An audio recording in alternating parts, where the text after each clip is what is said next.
महत्वपूर्ण टॉपिक भाषा कौशल की व्याख्या करेंगे।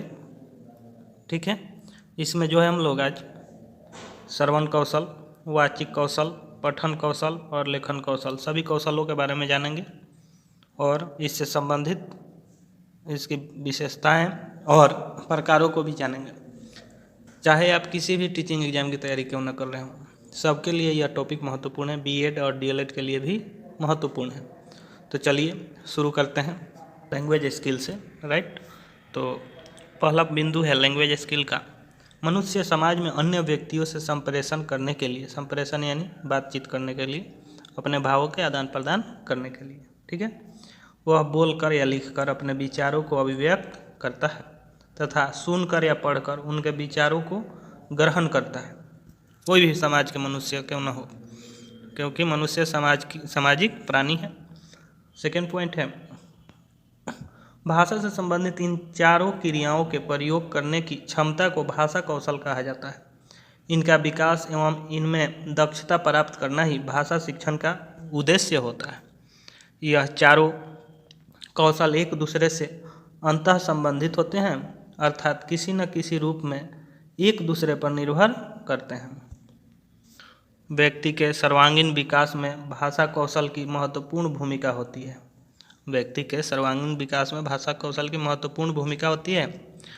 भाषा कौशल को 4 भागों में बांटा गया है। पहला है श्रवण कौशल, सुनकर अर्थ ग्रहण करने का कौशल। राइट, दूसरा है वाचन कौशल, बोलने का कौशल। तीसरा है पठन कौशल, पढ़कर अर्थ ग्रहण करने का कौशल। चौथा है लेखन कौशल, लिखने का कौशल, लिखकर जो है भाव व्यक्त करने का कौशल। अब हम लोग पहला बारी बारी से इन सबकी व्याख्या करेंगे, चारों की। कौन कौन? श्रवण कौशल, वाचन कौशल, पठन कौशल और लेखन कौशल। तो चलिए आगे बढ़ते हैं। श्रवण कौशल। श्रवण का अर्थ सुनना होता है, अतः श्रवण कौशल का संबंध कर्ण यानी कान से होता है। ध्वनियों या उच्चारण को सुनना और सुनकर उसके अर्थ को समझना और उसे ग्रहण करने की योग्यता श्रवण कौशल कहलाती है। एक बार और, श्रवण का अर्थ सुनना होता है, अतः श्रवण कौशल का संबंध कर्ण यानी कान से होता है। ध्वनियों या उच्चारण को सुनना और सुनकर उसके अर्थ को समझना और उसे ग्रहण करने की योग्यता श्रवण कौशल कहलाती है। अब इसके बाद पॉइंट है श्रवण एवं पठन कौशल को ग्रहात्मक यानी कि ग्राहित कौशल कहते हैं। यानी कि श्रवण एवं पठन कौशल को ग्रहात्मक या ग्राहित कौशल भी कहा जाता है। श्रवण कौशल अन्य भाषिक कौशलों को आधार प्रदान करता है। श्रवण कौशल जो है अन्य भाषिक कौशलों को आधार प्रदान करता है। छात्र कविता, कहानी, भाषण, वाद विवाद आदि का ज्ञान प्राप्त करते हैं। यानी कि जो भी छात्र हैं या कोई भी व्यक्ति हो, वह किसी कहानी, भाषण या वाद विवाद आदि का ज्ञान सुनकर ही प्राप्त करते हैं। यानी कि इसके द्वारा श्रवण कौशल के द्वारा। श्रवण कौशल के लिए मस्तिष्क की एकाग्रता एवं इंद्रियों का संयम आवश्यक होता है। श्रवण कौशल के लिए एकाग्रता, मस्तिष्क एकाग्र होनी चाहिए, इंद्रियां संयम अवस्था में होनी चाहिए। नेक्स्ट बिंदु है आपका श्रवण कौशल का महत्व। श्रवण कौशल का महत्व, इसको हम लोग देखते हैं। महत्व में पहला बिंदु है बच्चा जन्म के बाद ही सुनने लगता है। यह ध्वनियाँ उसके ज्ञान का आधार बनती है। ध्वनि जो होती है बच्चे के ज्ञान की आधार बनती है। दूसरा महत्व है श्रवण कौशल ही अन्य भाषाई हौसलों को विकसित करने का प्रमुख आधार बनता है। इससे ध्वनियों के सूक्ष्म अंतर को पहचानने की क्षमता विकसित होती है। ध्वनियों के सूक्ष्म अंतर यानी कि जैसे मान लीजिए आवाज़ पहचानने की क्षमता, जैसे कुत्ते की कैसे आवाज़ हो गया, बिल्ली की आवाज़ हो गई, और भी बहुत सारे जानवर के, पशु के, माता पिता, इन सब के आवाज़ को बच्चा धीरे धीरे पहचानने लगता है। तो वो ध्वनि के द्वारा ही, ध्वनि पहचान से ही ये संभव है। विभिन्न साहित्य और सांस्कृतिक कार्यक्रमों की प्राप्ति में सहायक। श्रवण कौशल शिक्षण के उद्देश्य क्या हैं, इसकी व्याख्या कर लेते हैं, फिर आगे बढ़ते हैं। श्रुत सामग्री का सारांश ग्रहण करने की योग्यता विकसित करना, धैर्यपूर्वक सुनना, सुनने के शिष्टाचार का पालन करना, ये सारे उद्देश्य हैं। ग्रहणशीलता की मन स्थिति बनाए रखना, शब्दों, मुहावरों व उक्तियाँ का अर्थ का भाव समझना, छात्रों में भाषा का साहित्य के प्रति रुचि पैदा करना इसका मुख्य उद्देश्य है। छात्रों का मानसिक एवं बौद्धिक विकास करना, भावों विचारों को ढंग से समझने की शक्ति का विकास करना, ये हैं उद्देश्य। श्रवण कौशल विकसित करने की शिक्षण विधियाँ। श्रवण कौशल विकसित करने की शिक्षण विधियाँ: कहानी सुनना। कहानी के द्वारा बच्चों का ध्यान सुनने की तरफ आकर्षित हो जाता है, ठीक है, यानी कि किया जा सकता है। तो कहानी सुनाना। प्रश्नोत्तर विधि। प्रश्नोत्तर विधि भी बहुत उपयोगी है।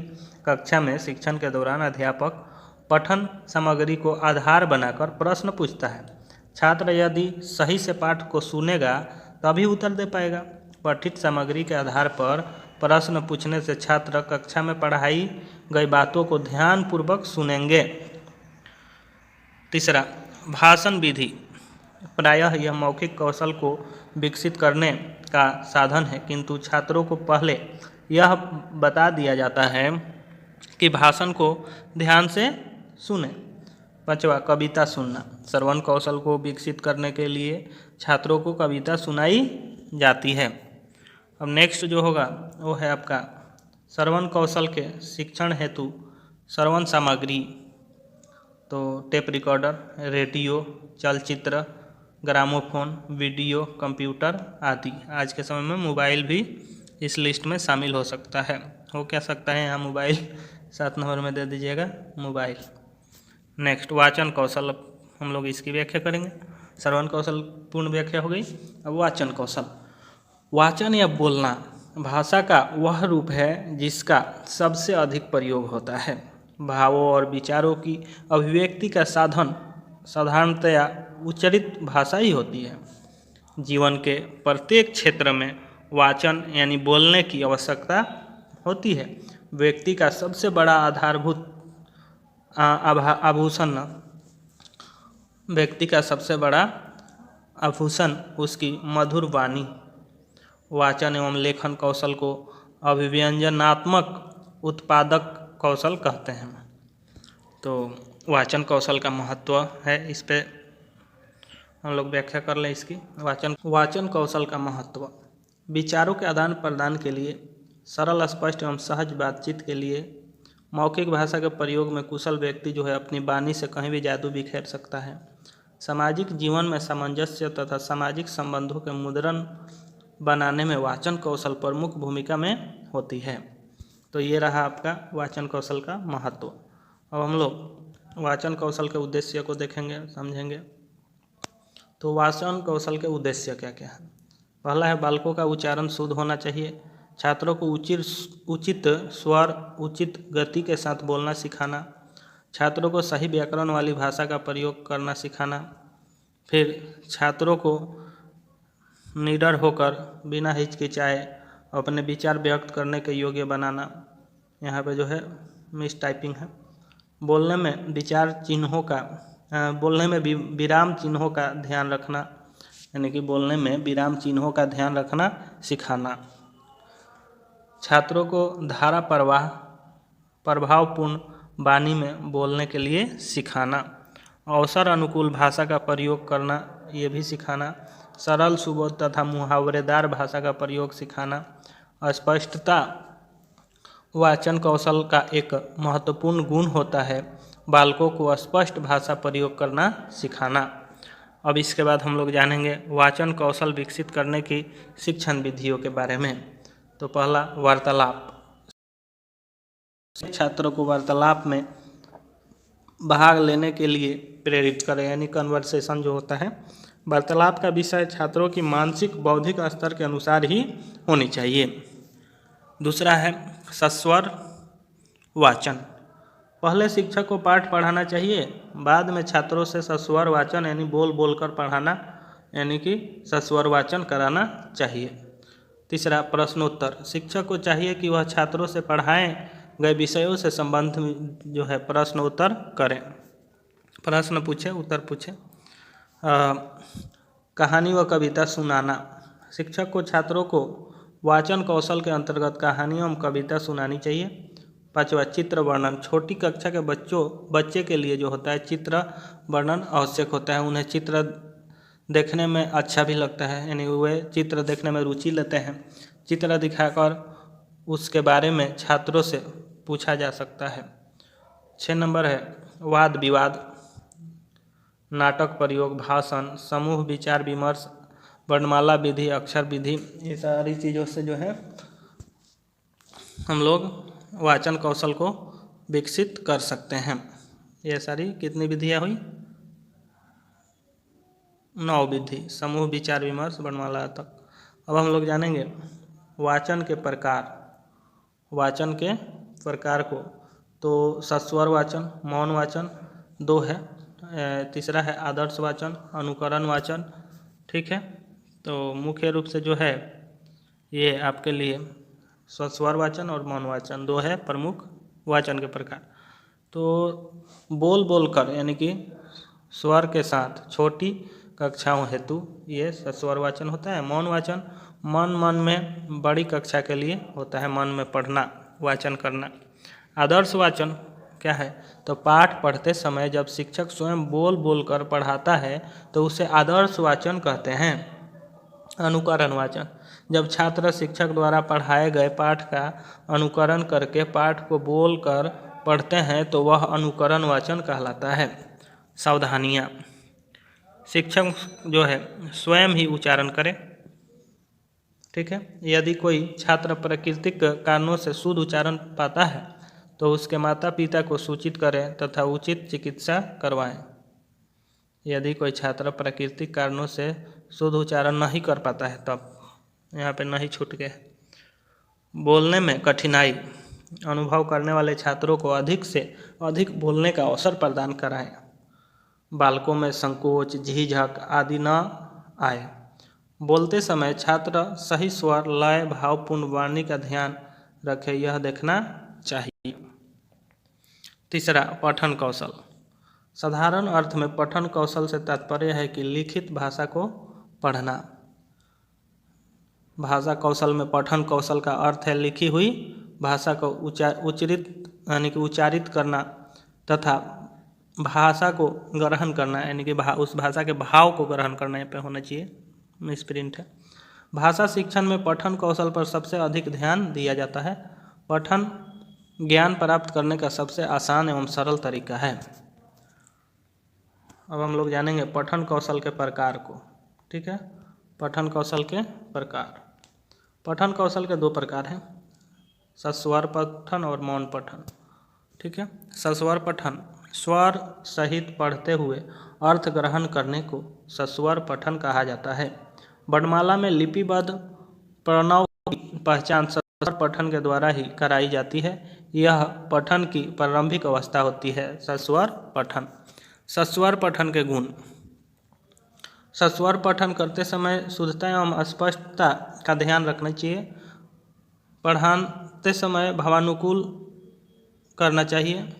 विराम चिन्हों का ध्यान रखना चाहिए। सस्वर पठन में आत्मविश्वास होना चाहिए। यहाँ पे जो है पढ़ाते समय या पढ़ते समय होगा। ठीक है, सस्वर पठन को पुनः 2 भागों में बांटा गया है, व्यक्तिक पठन यानी इंडिविजुअल रीडिंग और सामूहिक पठन ग्रुप रीडिंग। दूसरा मौन पठन, लिखित सामग्री को चुपचाप बिना आवाज़ निकाले मन ही मन में पढ़ना मौन पठन कहलाता है। महत्व एवं गुण। थकान कम होती है मौन पठन से तथा मन में नेत्र एवं मस्तिष्क से सक्रिय रहते हैं। मन जो है मन, नेत्र एवं मस्तिष्क सक्रिय रहते हैं। मौन पठन में पाठक एकाग्रता तथा ध्यान केंद्रित करके पढ़ता है। यह कक्षा में अनुशासन बनाए रखने में सहायक होता है, ज़्यादा शोरगुल नहीं होगा। स्वाध्याय की रुचि जागृत करने में सहायक होता है। चिंतन करने तथा गहन अध्ययन करने में भी सहायक होता है। अब हम लोग जानेंगे मौन पठन के भेद। तो मौन पठन के भेद 2 हैं, गंभीर पठन और द्रुतु पठन यानी कि क्विक और एक सीरियस। तो गंभीर पठन, ध्यान दीजिएगा, भाषा पर अधिकार करना, गंभीर पठन भाषा पर अधिकार करना, केंद्रीय भाव की खोज करना, विषय वस्तु पर अधिकार करना, नवीन सूचना एकत्र करना। और द्रतु पठन क्या है? क्विक, सीखी हुई भाषा का अभ्यास करना, खाली समय का सदुपयोग करना, आनंद प्राप्त करना और सूचना एकत्रित करना तथा साहित्य का परिचय प्राप्त करना। पठन कौशल का महत्व जो है, इसको भी हम लोग देख लेते हैं। पठन कौशल का महत्व, यह विद्यार्थियों के सर्वांगीण विकास में सहायक है। छात्र शुद्ध उच्चारण सीख सकते हैं, शब्द भंडार में वृद्धि करने में सहायक होता है, व्याकरणिक ज्ञान में वृद्धि करने में सहायक होता है, महान व्यक्तियों की जीवनी एवं आत्मकथाएं पढ़कर उनके आदर्श गुणों का आत्मसात करने में सहायक होता है, नवीन पुस्तकों को पढ़कर नवीन जानकारी प्राप्त कर सकते हैं इसके द्वारा, यहाँ पे पढ़कर होगा, पढ़कर समय का सदुपयोग कर सकते हैं, यानी किसी भी चीज़ को पढ़ने के बाद सदुपयोग होगा समय का। पठन कौशल के उद्देश्य, ध्यान दीजिएगा, पठन कौशल के उद्देश्य, बालकों को सही स्वार्थ तथा भाव के अनुसार पढ़ाना, सिखाना तथा भाव को ग्रहण करना चाहिए। शुद्ध पठन सिखाना। इसके बाद है पठन के द्वारा छात्र विराम चिन्ह, अर्ध विराम चिन्ह का प्रयोग समझ जाते हैं।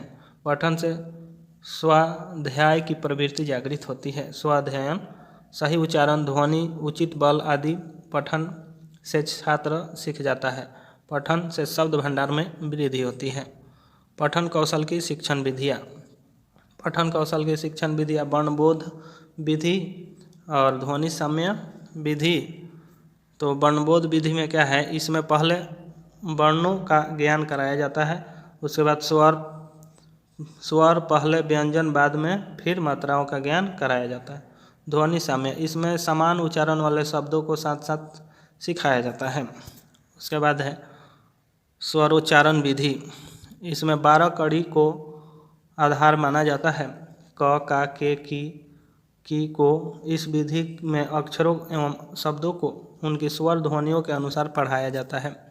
देखो और कहो विधि, इसमें शब्द से संबंधित चित्र दिखाकर शब्द का ज्ञान कराया जाता है। यह विधि मनोवैज्ञानिक है। कई बार देखने, सुनने और बोलने से वर्णों के चित्र मस्तिष्क पर अंकित हो जाते हैं। 5 नंबर है वाक्य विधि।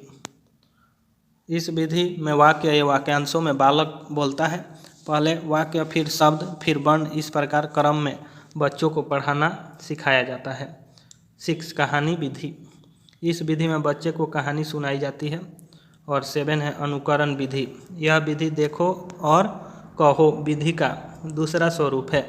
इसमें अध्यापक एक एक शब्द बालक के समक्ष कहता है और छात्र उसे दोहराते हुए अनुकरण करते हैं। इस प्रकार छात्र शब्द ध्वनि का उच्चारण एवं पढ़ना सीखते हैं। पठन संबंधी त्रुटियाँ, तो पठन संबंधी त्रुटियाँ जो है, पहली त्रुटि है आपके सामने, अटक अटक कर पढ़ना, अनुचित मुद्रा, पुस्तक को आँखों के निकट या दूर रखना, अशुद्ध उच्चारण, अनियमित गति, भाव के अनुसार आरोह अवरोह का अभाव। तो आज हम लोगों ने इस वीडियो पार्ट में हिंदी पेडागोजी के अंतर्गत भाषा कौशल में श्रवण कौशल, वाचित कौशल, पठन कौशल और लेखन कौशल, सभी कौशलों के बारे में व्याख्या की। मैं आशा करता हूं कि आप लोगों को यह मेरा वीडियो अच्छा लगा होगा। यदि वीडियो अच्छा लगा हो और समझ में आया हो तो वीडियो को लाइक करें, चैनल को सब्सक्राइब करें, ज़्यादा से ज़्यादा इस वीडियो को शेयर करें और कहीं पे कोई डाउट हो तो कमेंट करें। धन्यवाद।